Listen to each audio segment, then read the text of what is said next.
Ils sont arrivés dans les camps de réfugiés où on attendait 15 000 personnes et ils étaient 300 000.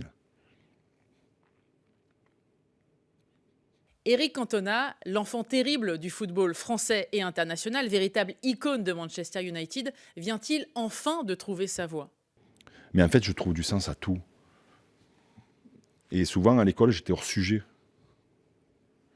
C'est bien, mais c'est hors sujet. Ben, pour moi, c'est pas hors sujet, parce que je trouve du sens à tout. Je pense que c'est pas pour rien que les choses viennent comme ça. Les pensées se suivent et s'enchaînent, quoi. Mon grand-père, c'était, et on le sait, parce qu'on est en train de faire un documentaire sur la retirada. La retirada, c'est les républicains espagnols qui ont franchi la frontière, qui ont passé les Pyrénées à pied en 39, février 39, et qui sont arrivés dans les camps de réfugiés où on attendait 15 000 personnes et ils étaient 300 000. On ne l'a pas vécu, mais même des choses qui sont plus lointaines, on hérite de tout ça, parce que ça se transmet inconsciemment de génération en génération. Votre père, Albert Cantona, a évolué sous vos yeux avec ses couleurs, ses peintures, tout ce qu'il fabriquait finalement, ses fresques murales. Est-ce que le fait de l'avoir vu travailler a aussi développé ce sens de la créativité? De l'avoir vu travailler, de l'avoir vu aussi assis sur un fauteuil, rêver.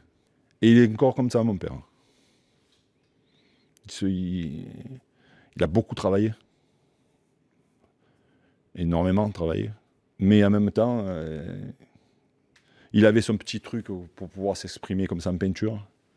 L'odeur de l'essence térébenthine, j'adore ça. Et encore aujourd'hui, quoi. Je trouve que c'est exceptionnel, l'odeur de l'essence térébenthine. Et ces moments où il rêvait, quoi.